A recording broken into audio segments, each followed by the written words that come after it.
नमस्कार. येत आहे ना जेवायला गरमागरम वरण भात. तर हे आहे बैठं वरण. करायची पद्धत अगदी सोपी. करायचं काय आहे, तुरीची डाळ भिजत घाला आणि कुकरला लावा. आणि कुकरला डाळ लावताना त्यामध्ये हळद, हिंग आणि थोडंसं तूप घालून घ्या आणि मस्त मिक्स करून 3 शिट्या करून घ्या.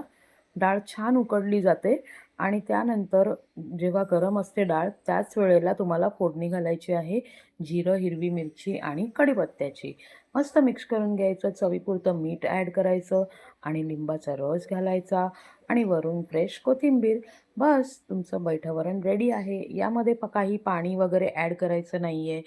जिथल्या तिथेच बनतं म्हणून हे बैठं वरण. तर पाडवा येतोय. पाडव्याला नक्कीच हे बैठं वरण ट्राय करा. घरातल्या सगळ्यांना आवडेल. घ्या मग गरमागरम भात, वरनं तुपाची धार आणि भरपूर असं बैठं वरण आणि एन्जॉय करा ही मस्त taste. Thank you so much.